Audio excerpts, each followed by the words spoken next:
Hey guys, here's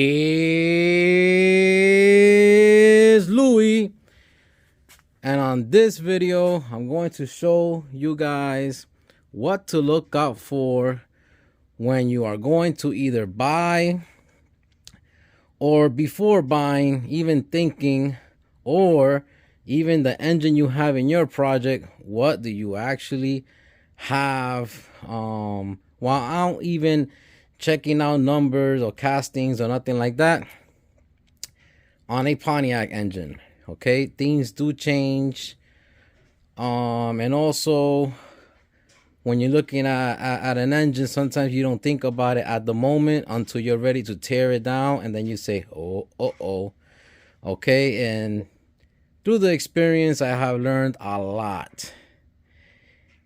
I'm not one of those guys that are show-offs and, you know, they act like they know everything, like they came into the world knowing everything. No, I share what I share on my YouTube channel from experience. The knowledge that I have is all experience, things that I've been through without the years of messing around with these first-gen birds. So, as you can see, Lady Bird no longer has a drivetrain, because I needed to remove the engine and transmission just to fix a couple of leaks and issues that I have with the engine. The transmission, I'll get that to in the later on this video. But let's go on and move to the Pontiac engine now. So this happens to be, before I say anything, this is how I use the Harbor's Freight engine stand. If I need to do anything underneath the engine, I don't trust just the stand, so I like to put my engine hoist in front of it, just like that I know, God forbid of anything, the engine hoist will hold it for me and it won't crush me to death. So I had to remove oil pan and all that stuff, and I get to that. But this is a 1971 Pontiac 350, okay? And it's gonna go inside, and it was inside, but it's gonna go back inside the Lovebird here, a 68 Firebird. So a couple of things for you guys to check, all right, when you're gonna go buy an engine, and let's say you bring it home, and before even bringing it home, what to look for. So first, I would say, let's go through what to look for when you're gonna go buy an engine. All depends on budget, how much money you want to spend on an engine. These Pontiac engines are not cheap, guys. If it was a Chevy, it would be 10 times cheaper to put together, because there's a whole lot of Chevy out there, a whole lot of people that knows how to do Chevy engines. Now, there ain't a lot of people out there that knows about Pontiacs, number one, and number two, because they are not out there by a whole bunch. There's still not a lot of these hanging around. It's hard to find parts, and when you do find parts, they cost a lot of money, believe me. Okay, I mean, even if you get this built, let's say by Butler's Performance, which those guys are known to be one of the top-notch Pontiac guys, believe me, you are going to need every pocket of the clothes you have on full of cash, because it's not cheap at all. That being said, so let's say you pick up a used engine, just like this is a used engine. I haven't done really nothing to it. I just changed a couple of gaskets here and there, and I'll be changing the timing cover gasket. I won't be changing the chain, because she feels good, and she did not make no noise when I had the engine on the car. If this gets really sloppy, okay, the timing chain, that is, sometimes it will smack the timing cover, causing it to crack, and you will hear it, okay? Also, if you're gonna buy a used engine and it has the nylon, the plastic gear teeth, get rid of it and buy yourself something like this, okay, that everything is metal. You're way better off if you have something that is plastic nylon tooth on the timing set gear. You're looking at something that's original and it's really old. Just by looking at this and the condition, I know somebody was in here changing it already. And they also messed up this timing cover, and that's why I'm not using it no more. I'll get to that soon. So I will start, if you're going to take this thing apart, your engine, your used Pontiac engine, look at the timing set, your timing chain and stuff like that. Please chase out every mounting bolt hole that you're going to use. Please chase it out. I'm really strict when it comes to that. And then before, let's say I'm buying the engine and I don't know no history of the engine, I like to look at the engine block really good to see if anything is broken or there's a bolt that's broken and missing. Okay, that's something you should look at always. I also have seen this part of the engine where the bell housing goes to your transmission. The back of the engine, I have seen these ears, I'm going to call them, broken off. And you want to be very careful because I have an engine, I believe it was a 400. I think I still have that 400. It was broken here, and it's sketchy because to put it on an engine stand is very sketchy, okay? And also remember that when you're going to put it on a car, and you're going to mount the transmission, now you don't have this no more. So it's up to you if you want to buy it like that or you just skip on it and buy something else. But be very careful if things are missing. These are dowel pins that help you line up your transmission bell housing. Check for those. These are replaceable. You can actually buy it. Okay, check for those kind of things like that. If it's missing, broken off, things like that. Okay, now the next thing you want to look for is, and the most important thing, I skipped one of the most important, make sure that see if it's a free spinning engine. Okay, if it's a locked up engine because of sitting, sometimes you could spend, if you have time to burn, because it takes a while, don't think it's going to happen overnight, you could unfreeze it at least that, let's say there's no internal failure. If there ain't no internal failure, you could probably freeze them up by using, you take out the spark plugs and each cylinder, I will put like a Marvelous Mysterious oil mixed with diesel fuel. Okay, it happens to work wonders. Okay, even a little vinegar. If you can make yourself a bottle of those 3 items, Marvelous Mysterious oil, diesel fuel, and vinegar, and put those things down the cylinders, believe me, it could make it free. I have done it many times. Also, make sure that your exhaust manifold ears, okay, the flanges here, that they're not broken off. I have seen that. Now let's move on to timing covers. So here I have a 67 timing cover. And the only thing that changes from 67 to 68 will be the time setting, okay? The time setting is a little different, all right? She's not sticking out a whole bunch like this. And a matter of fact, Ladybird has a 68 timing cover, so let's use that for reference. You see how it changed? It looks totally different than the 67, okay? And I color it. I always like to color it from when I'm timing it. You can see it nice and clear. If you'll take this harmonic balancer, this happens to be a 68 350 Pontiac, and try to put that harmonic balancer on a 67 timing cover, okay, and possibly older. I'm staying at 67 because that's the earliest engine I ever dealt with. She's going to slam. The harmonic balancer is going to be hitting your timing mark, okay? I have plans to use this one and I can't because I ran into that issue. Why? Because 67 harmonic balancer are different in size and they are more than one piece. Okay, if I'm not mistaken, they are like 2 pieces. Okay, if I'm not mistaken, I could be wrong, could be 3. But anyway, it won't work. All right, it won't work. You cannot put a 67 original timing cover on a Pontiac, any year Pontiac, and think that you're going to use the same harmonic balancer of 68 and forward, like 68 through 79, ain't going to work. It's different.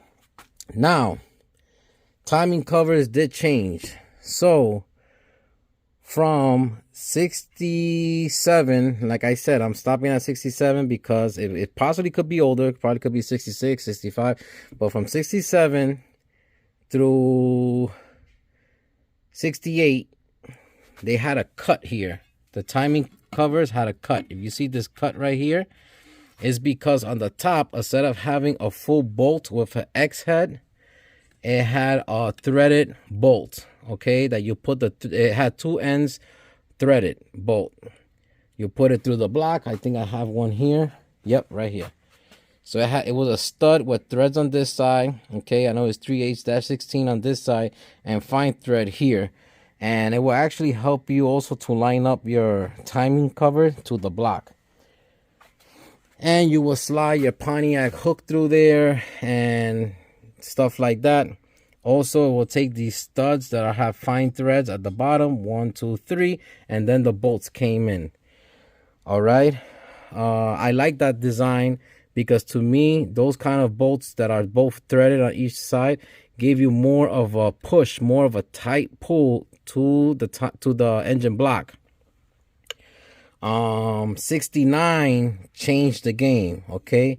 Also, 67 and 68 water pumps.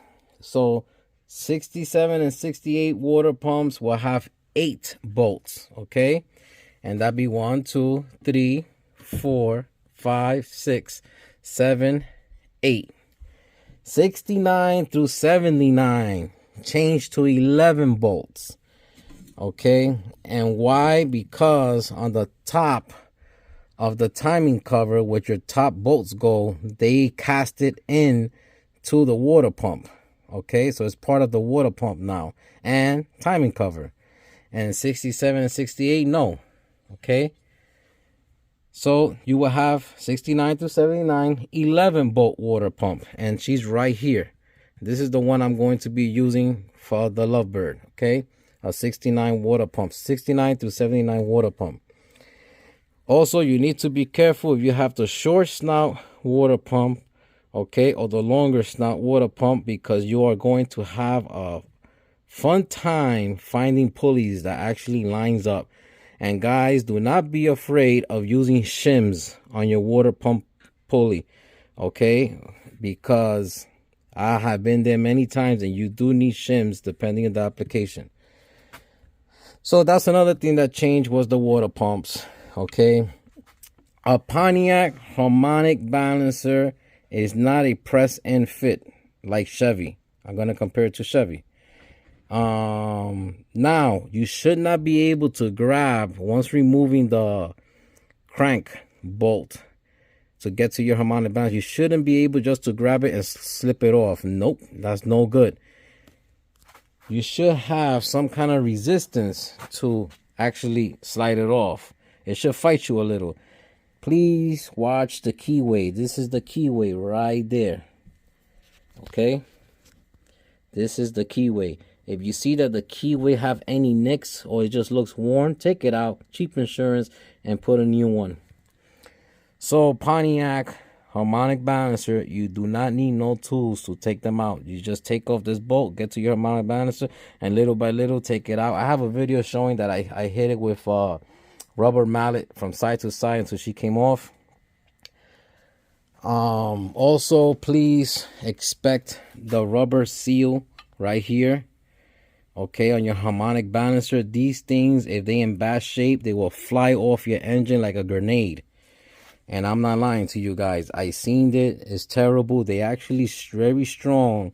They could go through your hood depending of the speed. Believe me, I'm not lying to you. They will make a mess on your engine bay.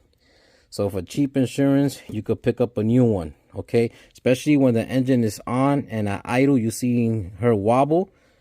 Please get a new one. I'm talking to you, like I said from the beginning of the video, from experience. Okay? What's next? Also 69 through 79 water pump backing plate is totally different. This happens to be from 69 to 79, and this is 67, 68 and older. Like I said, I'm just stopping at 67 to being the earliest.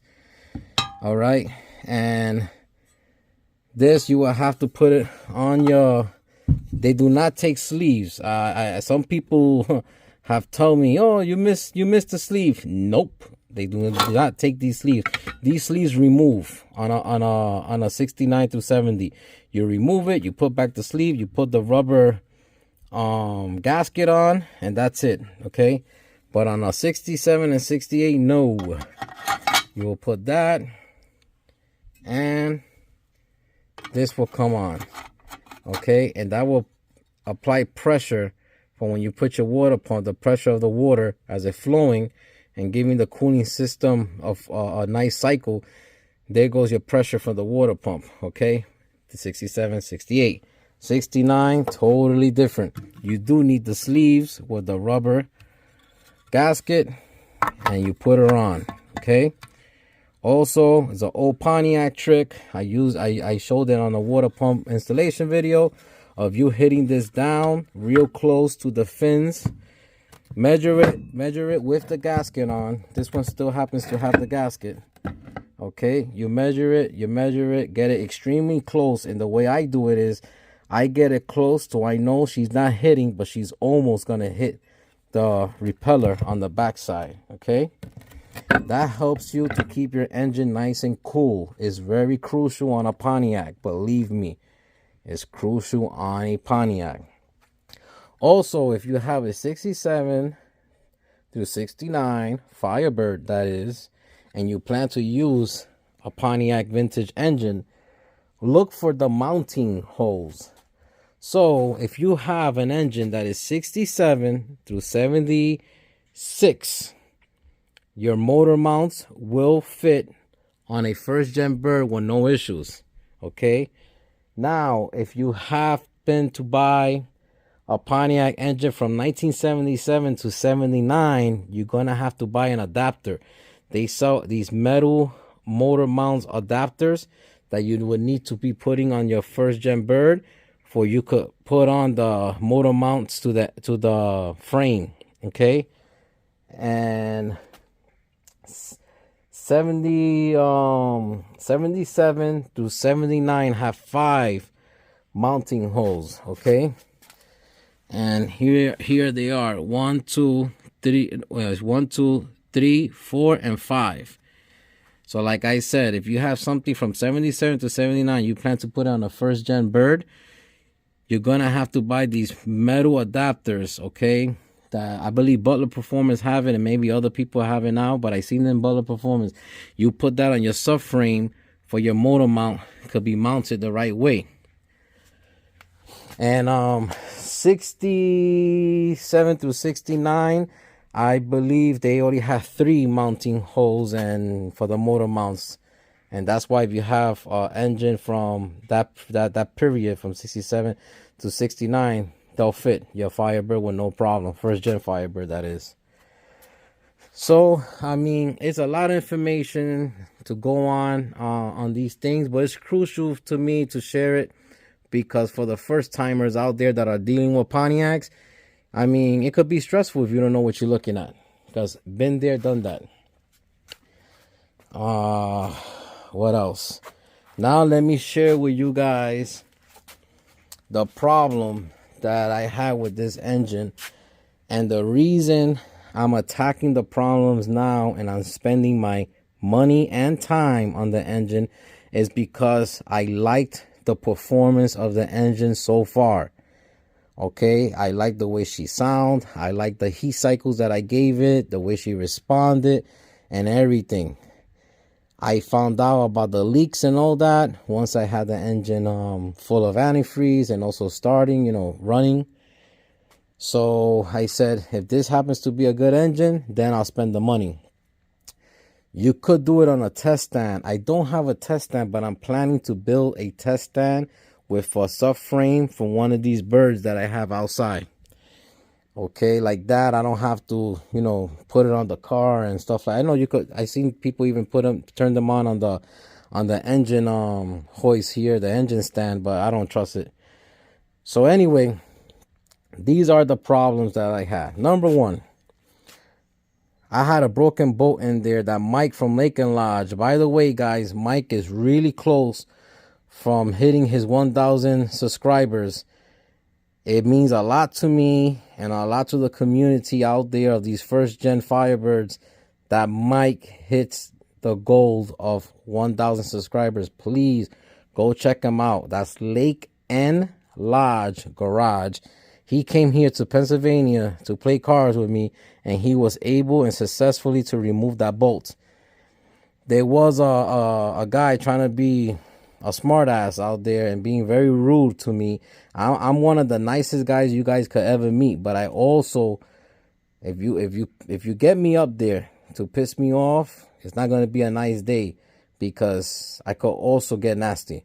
And the guy was very, very rude in his comments, and he didn't want to respect the opinion that, to me, my opinion was that the way Mike did it was the way to go.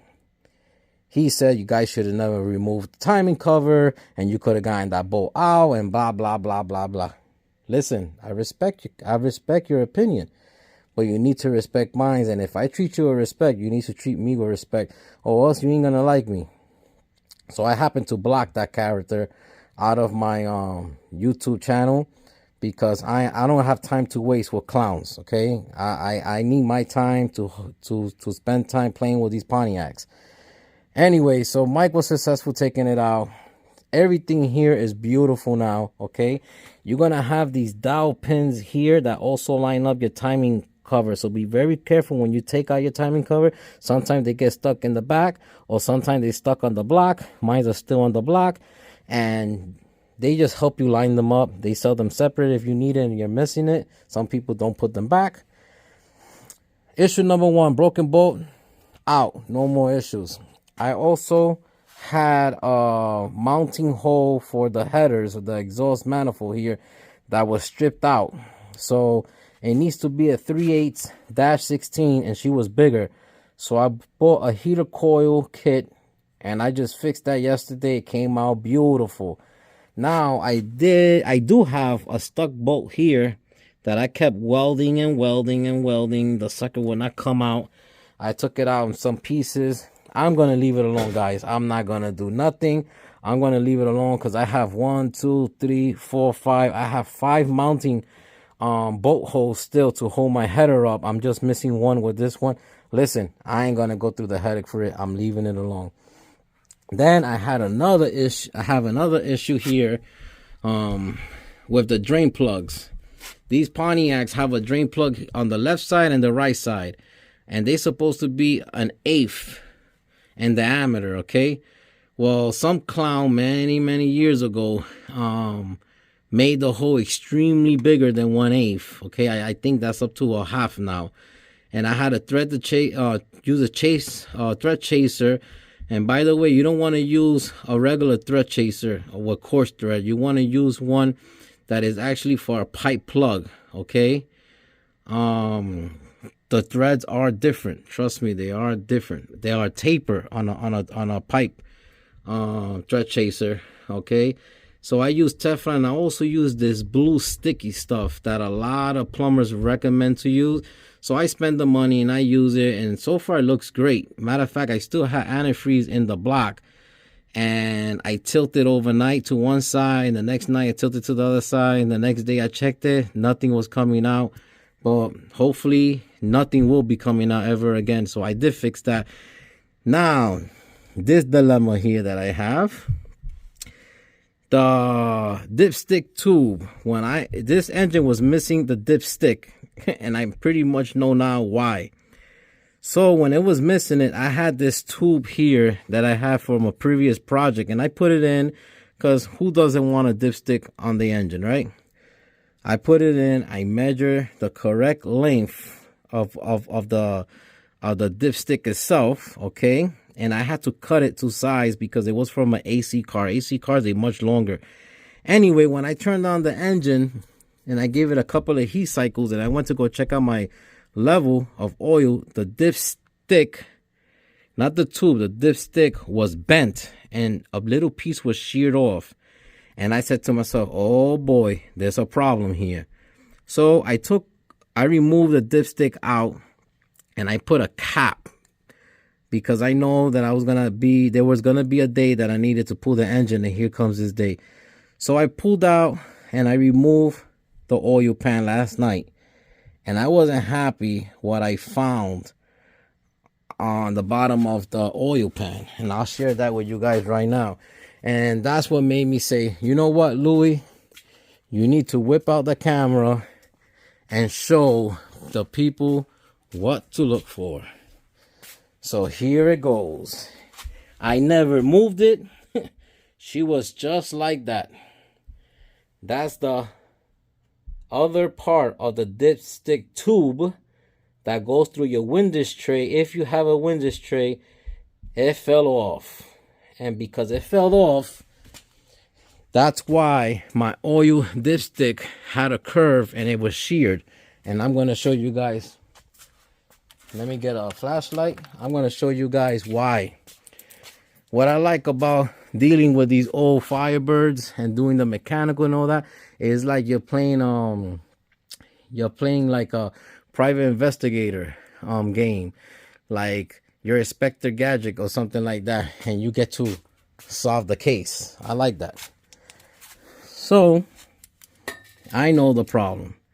That tube I show you guys that needs to be into the engine needs to go through the windish tray. See that hole right there? It needs to go through the windish tray, okay, into the block, okay, so it could guide your dipstick into the oil pan. And because mine was in the oil pan, not on the block, when I slide the dipstick through, she was going and she got stuck in here somewhere and maybe bent in to where the crank moves. And when the engine started, bam, it hit the oil dipstick and it sheared it away. I'm pretty sure that was the problem. So I just ordered it from Bullet Performance. I ordered 3 things. If you guys have a windish tray, this is the windish tray, okay? All right, this is the windish tray, and some engines have it and some don't. So when you're gonna buy the dipstick, they're gonna ask you with windish tray or without. And I picked with windish tray because here it goes. I'm gonna make a video. If you guys put a comment down that you would like to see a video, I will. And I'm pretty sure it's a 3 deal thing. So it's the first tube will be this one. The second tool that goes through here, and also the installation tool. If you don't have the installation tool, it probably could be a pain in the butt. But anyway, that's what Louis ran into last night when I whipped out this oil pan, and I ran into that problem. And I'm gonna be honest with you guys, this is the first time that I ran into a oil dipstick tool problem, and it's going to be my first time installing it. But remember what I always say, the hardest move on a project or anything you want to attack in life, the toughest move is the first move. The first move will get you to the second, the third, the fourth, and the fifth move. Okay, don't be scared. Don't feel confident. Okay, do your research. Go on YouTube. Be happy to get in touch with me, and I'll be happy to reply. Go into your project with confidence, people, and believe me that you'll be successful. Okay, and let me tell you something. There's gonna be trips and falls, but the most important thing is that you get yourself back up, look forward, moving forward. Okay, because if you go into something with no confidence, before you even start, you failed already. You're not going to get it done because you embedded negative energy into your brain. So get all that crap out of there. Make sure your brain is ready to rock and roll on a positive note. Okay? Well, that's what I ran into with the Pontiac 350. I'm going to call it the heartbeat of the Lovebird, which I'm dying to fix it up. I'm going to be painting it also more of the correct color Pontiac blue metallic and throw her in there. Now, before I end this video, here is the TH350. It happens to be working great. I'm happy how it worked. This originally was inside that blue 69 convertible that my buddy Jonathan at Vinyl Village Garage left here, so it could be saving the Lovebird, which it did save the Lovebird. So I also have a Speedo cable, which is right here, a Speedo cable delete plate, and I also bought a oil pan, brand new oil pan with a drain plug. If you want to see a video on that, or what the heck is Louis talking about of the auto speedo gear delete, cable delete, let me know in the comments and I'll make a video of it. It's pretty simple, pretty forward, okay? But that's what I chose to do, and that's what I'm doing. Well, guys, I hope you learned something about Pontiac engines and what to look out for when you're buying a new one. I should say a used one, and it's gonna be the heartbeat of your project. I hope I was able to teach you guys something, and I'm gonna get busy now on Ladybird because I got things to do to Ladybird. But I keep your hands dirty, like I always say, and your project will move forward. Bye bye now.